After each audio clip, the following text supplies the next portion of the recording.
My name is Abigail Foster. I am 34 years old, and I work as the director of client care for a private hospital network in Denver. My husband Ryan Caldwell co-owned a corporate event company, and this story began during the week before his biggest client appreciation gala. He treated the event like the most important night of the year. I believed we were simply preparing for another busy weekend together. I had no reason to question him or our marriage. Everything still looked steady from the outside that week. Ryan bought a new suit, changed his haircut, and spent longer than usual getting ready every morning. I noticed it because he normally laughed about clothes. His phone lit up constantly, and each time he smiled before turning the screen face down. He never acted nervous or defensive. He simply seemed excited about the gala. I assumed his business was growing, and I wanted him to succeed because his victories had always felt like ours. I never checked his phone or asked uncomfortable questions. Trust had always been enough for me. One evening, I finished cleaning the kitchen while Ryan answered another message. I asked whether he was excited about the gala, and he said the event could change the company's future. He smiled at me with complete confidence, then told me everything needed to go perfectly. I nodded, wished him luck, and started thinking about what dress I should wear. Nothing about that conversation sounded unusual. Nothing made me believe my life was quietly changing. The following Saturday already felt closer than I expected, but I stayed calm anyway completely. The morning of the gala arrived without any argument or dramatic moment. I stood in front of my closet while Ryan suggested the navy dress I had worn to a charity dinner the previous year. He said it looked elegant and professional. I smiled, agreed, and finished getting ready. Then we walked out the front door together, believing we were heading toward an ordinary evening that would celebrate his success. I had no idea that the same event would become the beginning of the end of our marriage forever ahead. The ballroom was already filling with people when Ryan and I walked inside. Soft music played in the background while servers moved through the crowd with trays of drinks. Every table carried the logo of one of his company's biggest clients, and everyone seemed excited to see him. Ryan greeted people with easy confidence, shaking hands and laughing before I could even catch up. I stayed close beside him, smiling whenever someone introduced themselves or thanked him for another successful event. Within a few minutes, I noticed a woman standing near the stage talking with several guests. She was around our age, dressed in a dark green evening gown, and she carried herself like someone who already belonged in every conversation. Ryan spotted her from across the room, and his expression brightened for just a second before returning to normal. He walked over and introduced us. He said her name was Madison Pierce and explained that she had helped with several recent projects.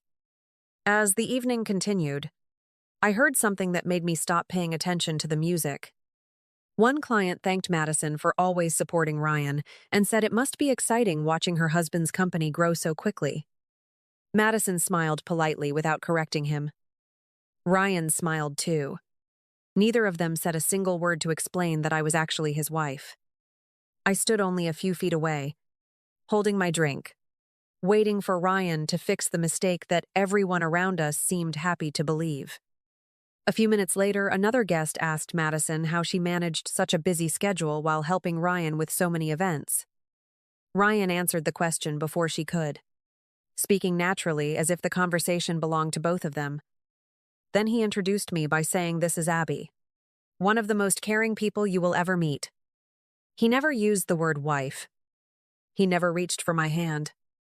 He simply moved on to the next conversation, while everyone accepted the version of reality placed in front of them. I stayed calm and continued smiling through the rest of the reception. Nobody had insulted me directly, yet I suddenly felt invisible in a room full of people. For the first time that night, I realized I was not the only woman others quietly believed belonged beside my husband. That thought stayed with me long after the music faded into the background. I did not follow Ryan around the ballroom after that conversation ended quietly beside the entrance anymore tonight. Instead, I watched how naturally he moved toward Madison whenever another guest approached them together first without hesitation. She never reached for him, yet they stood close enough to appear completely comfortable every single time together. Nobody seemed surprised by their easy rhythm except me, because I had never seen it before that night. I felt confused, but I refused to create a scene without understanding what I was actually seeing first. During dinner, Ryan laughed differently whenever Madison spoke, even when her jokes were ordinary comments about work schedules. He listened longer than everyone else and remembered every detail she mentioned without checking his phone once afterward. I realized he offered her attention that had slowly disappeared from our ordinary conversations at home lately, too. That difference mattered more than any rumor could have because actions stayed honest longer than explanations ever did. I stopped searching for reassurance and started noticing every small choice he made instead of every promise spoken. Later that evening, I stepped outside briefly and called my friend Nicole Turner, quietly, from the terrace alone. I described exactly what I had seen without accusing anyone or guessing about hidden motives first anymore either. Nicole listened patiently before telling me not to argue with assumptions because behavior always leaves clearer evidence behind. She said, "Let him keep talking and let people reveal themselves naturally without any help from you today." Her calm advice settled my breathing immediately, and I returned inside without changing my expression at all afterward. From that moment, I stopped comparing myself with Madison and simply watched Ryan carefully throughout the evening ahead. Every introduction, every smile, and every casual choice began answering questions I never asked aloud before then anyway. Jealousy never guided me that night because observation demanded patience instead of panic, or pride alone completely finally. The answers were already moving through the room before anyone realized I had started paying close attention quietly. I was not gathering courage to confront him yet. I was learning exactly where to look next carefully. Dinner ended just as the lights around the ballroom dimmed and the stage screens came to life. The host thanked the sponsors before inviting Ryan on stage to accept the company's Partner Excellence Award. The applause was loud, and Ryan walked to the microphone with the same confident smile I had watched people admire for years. I remained at my table with everyone else, expecting a short speech about teamwork and grateful clients. Instead, the next few minutes quietly changed everything. Ryan thanked his business partners, the clients, and every employee who had worked late nights to make the company successful. Then his eyes moved across the room until they stopped on Madison. He smiled and said there was one person who had stood beside him through the most challenging months. Someone who never stopped believing in his vision when things became difficult. His voice sounded warm, personal, and completely natural. The room immediately turned to look at Madison while she lowered her eyes and smiled.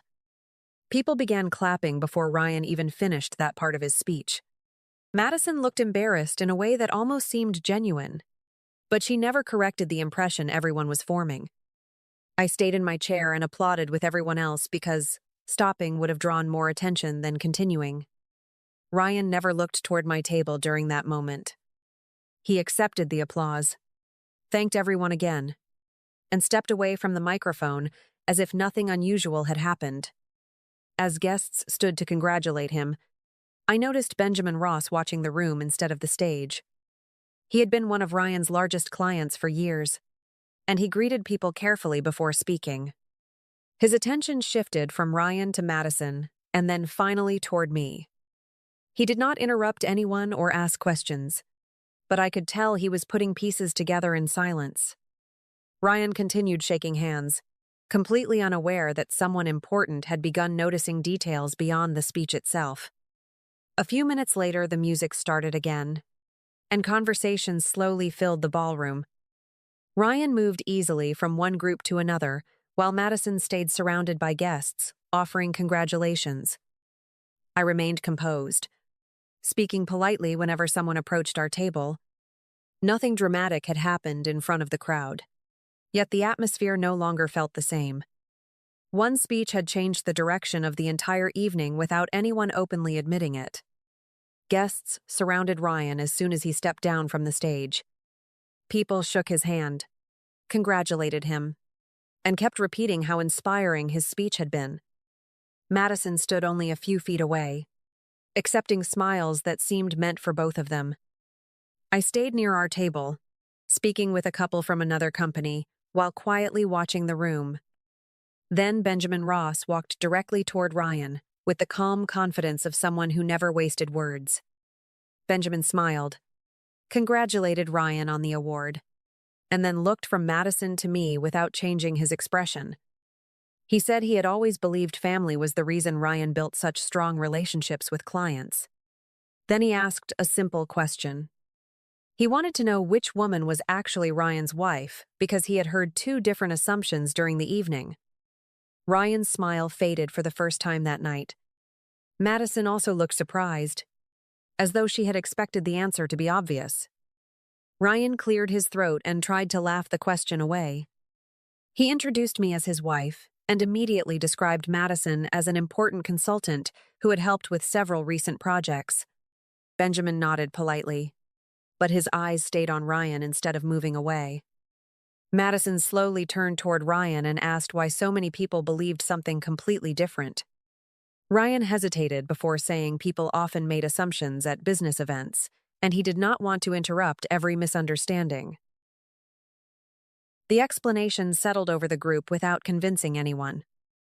Madison admitted Ryan had once told her that very few people from work had ever met his wife because he preferred keeping his private life separate. I looked at Ryan, and he avoided my eyes for the first time since we arrived.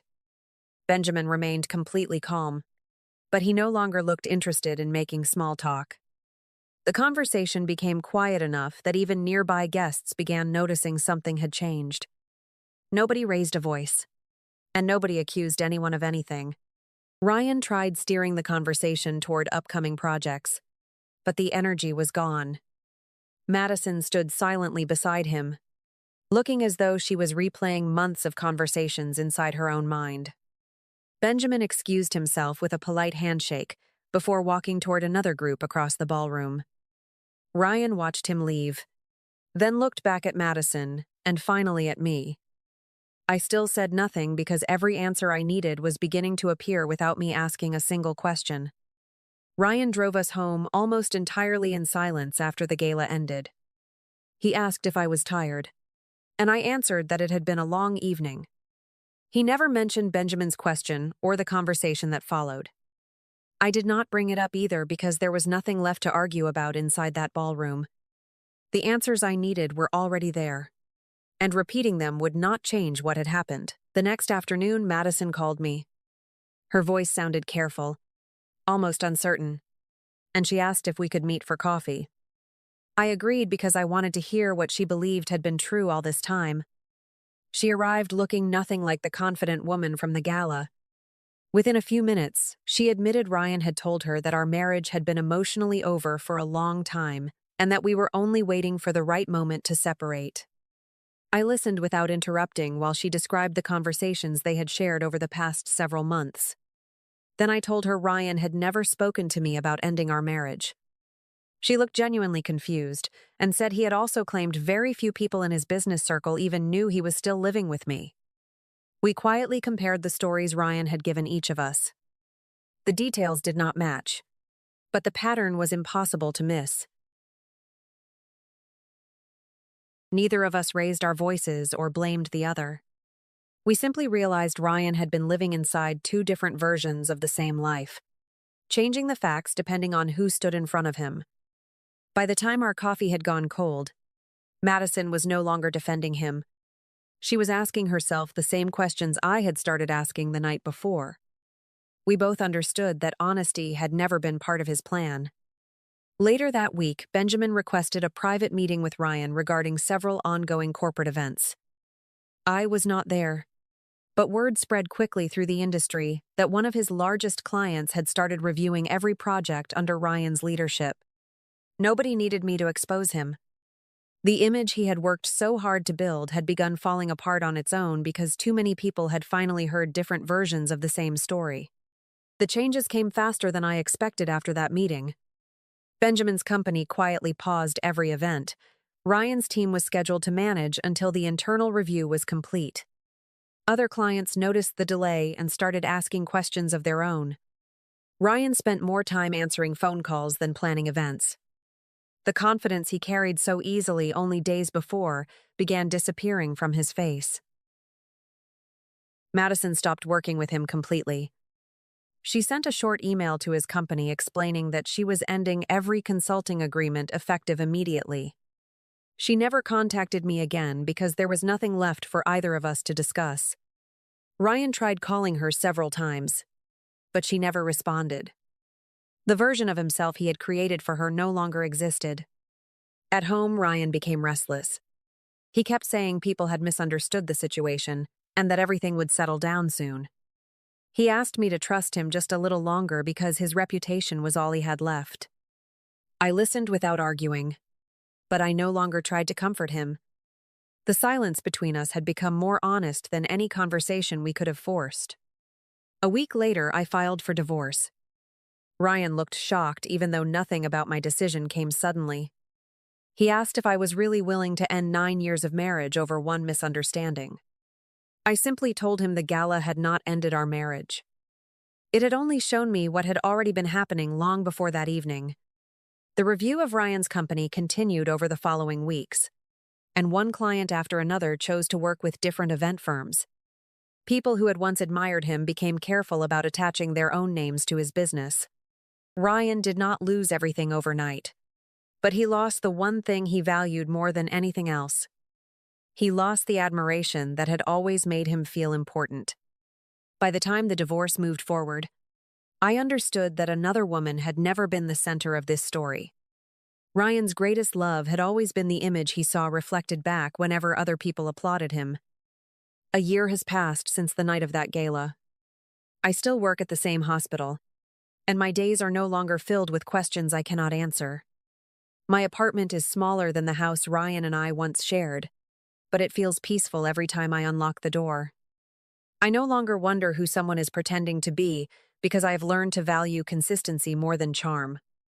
People sometimes ask whether I hate Ryan after everything that happened. The honest answer is no. Anger faded much faster than disappointment because I eventually accepted that I could not change the choices another person wanted to make. I only had control over the choices that belonged to me. Walking away was one of them, and it became the healthiest decision I made for myself. Looking back, I understand that trust is not built through impressive speeches or public praise. It grows through small, everyday actions that stay the same whether anyone is watching or not.